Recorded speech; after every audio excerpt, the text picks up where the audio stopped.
Akhir September 2025 mencatat sebuah drama politik di istana. Abdul Qadir Karding, Menteri Perlindungan Pekerja Migran Indonesia, baru mengetahui pencopotannya pada pukul 14.45 melalui telepon dari Sekretaris Kabinet Teddy Indrawijaya. Tidak ada tanda-tanda sebelumnya, tidak ada pertemuan khusus. Semuanya serba mendadak. Sementara itu, Budi Aristiadi, Menteri Koperasi, baru sadar dirinya dicopot setelah rapat di DPR sesaat sebelum pengumuman resmi Presiden Prabowo. Dua menteri yang sama-sama masuk kabinet dengan restu Presiden Jokowi, kini harus menerima kenyataan tersingkir. Publik pun segera bertanya-tanya, apakah ini awal dari berkurangnya pengaruh geng Solo di lingkar kekuasaan?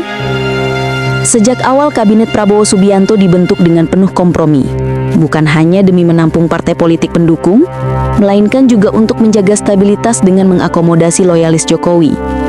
Jokowi yang sudah lengser tetap memiliki bayangan kuasa, terutama melalui orang-orang dekat yang ditempatkan di kementerian strategis. Abdul Qadir Karding, misalnya, jelas masuk berkat rekomendasi Jokowi, bukan Prabowo. Begitu pula sejumlah tokoh lain yang diasosiasikan dengan lingkaran Solo. Namun, dinamika politik pasca lengser selalu berubah. Presiden yang sedang berkuasa cenderung ingin menguatkan kendali penuh, tanpa intervensi dari warisan pendahulunya. Dalam konteks inilah, publik membaca pencopotan Karding dan Budi sebagai langkah awal Prabowo menetralkan pengaruh Jokowi di istana. Meski begitu, analisis tidak boleh berhenti pada narasi konspiratif semata. Ada 3 lapis penting yang perlu diperhatikan. Pertama, politik kekuasaan. Dalam sejarah politik Indonesia, reshuffle jarang sekedar urusan teknis. Ia selalu menjadi instrumen konsolidasi.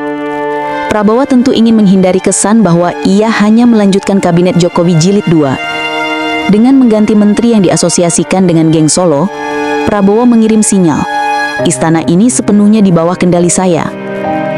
Teddy Indrawijaya bahkan menyebutnya sebagai peristiwa politik untuk menjaga keseimbangan kekuasaan. Bahasa diplomatis itu sejatinya adalah kode bahwa ada proses penjarakan politik yang sedang berlangsung. Kedua, narasi meritokrasi. Prabowo berkali-kali menegaskan dirinya tidak segan mencopot siapapun yang lemah kinerjanya. Kasus Karding bisa dibaca ke arah ini. Ia dikritik jarang memberi laporan, isu pekerja migran pun sering tenggelam di ruang publik.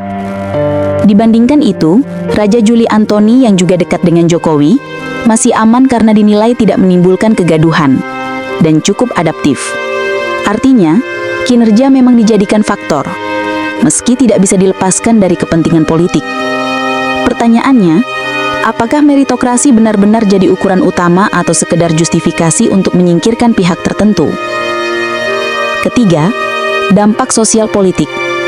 Di sebagian masyarakat, langkah ini diapresiasi. Publik yang jenggah dengan menteri pasif merasa Prabowo mendengar aspirasi rakyat.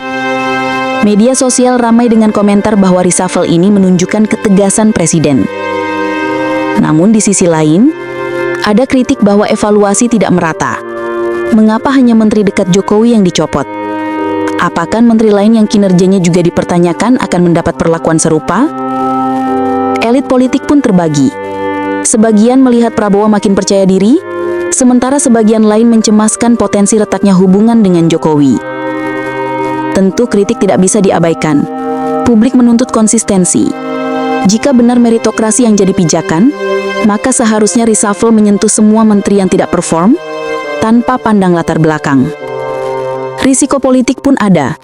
Terlalu cepat menyingkirkan orang-orang Jokowi bisa memicu friksi yang melelahkan.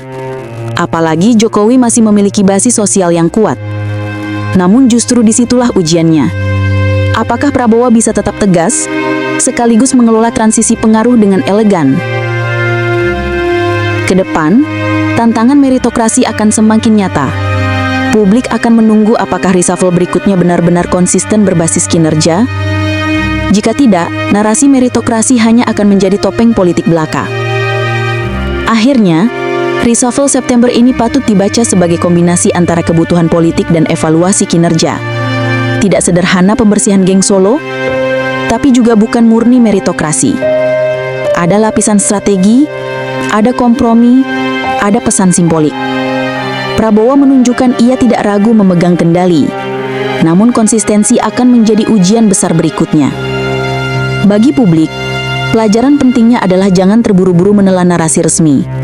Setiap peristiwa politik selalu punya lebih dari satu wajah. Bagi para menteri, reshuffle ini alarm keras bahwa kursi mereka tidak aman jika gagal menunjukkan kerja nyata. Dan bagi presiden sendiri, ini kesempatan untuk membuktikan apakah ia benar-benar membangun fondasi meritokrasi baru atau sekedar melanjutkan siklus politik transaksional yang sudah terlalu lama menghantui republik ini.